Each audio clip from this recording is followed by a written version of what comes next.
গরুর মাংস রান্না করে দেখাবো। গরুর মাংসটা সমস্ত মশলা দিয়ে ভুনে নেব। এই জন্য আগেটা গোশটা মাখিয়ে নেব।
এক কাপ পরিমাণ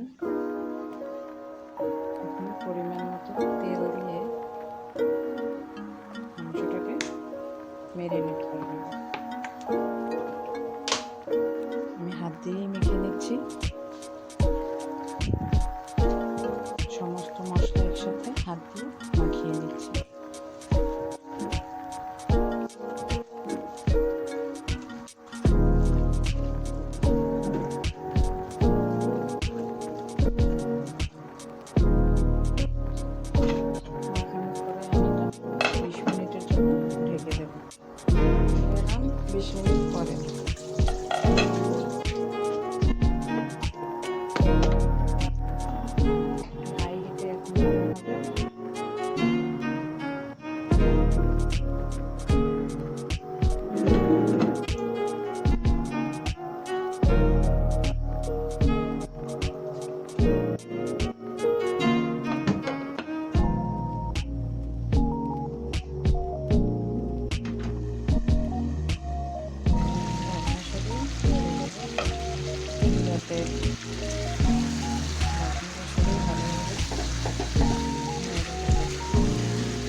থেকে যার জন্য আমি এখন চুলার আঁচটা অল্প করে দেব।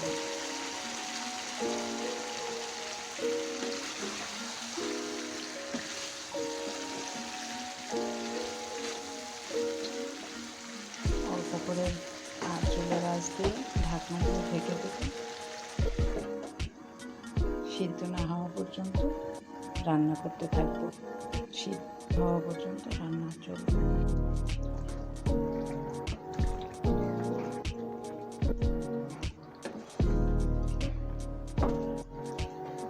গোশটা সিদ্ধ হয়ে গেছে। সিদ্ধ হওয়ার আগ পর্যন্ত যেহেতু রান্না করবো, এখন পুরো সিদ্ধ হয়েছে। আমার গরুর গোশ ভুনা রেডি। মাখিয়ে রান্না করলে একটু অন্যরকম টেস্ট হয়।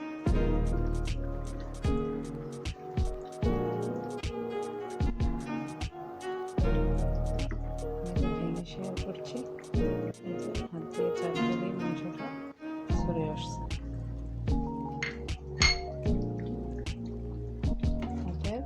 আমার গরুর গোশ ভুনা হয়ে গেল।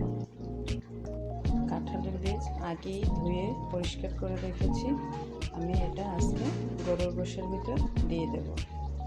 গরুর গোশ বসিয়ে যখন এই পর্যায়ে চলে আসবে, ঠিক তখনই আমি এর ভিতরে কাঁঠালের বীজ দিয়ে দেব।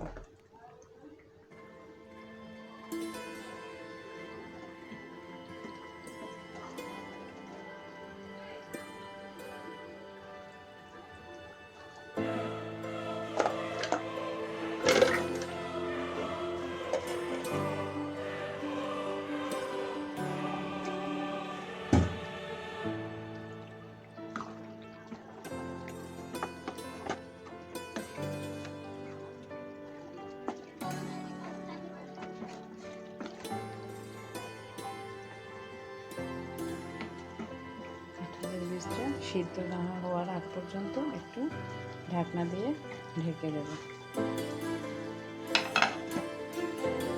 তখন কাঁঠালের বীজ সেদ্ধ হয়ে গেছে। এবার আমি ঢাকনাটা তুলে নিলাম। ঢাকনা তুলে নিয়ে নেড়ে রেখে আমার গরুর গোশ দিয়ে কাঁঠালের বীজ রান্না করা সম্পন্ন হবে। এরপরে আমি রেখে দেব।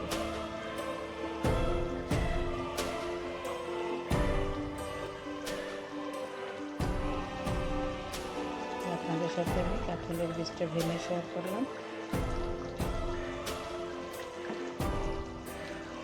আর একটা ভেঙে দেখাচ্ছি।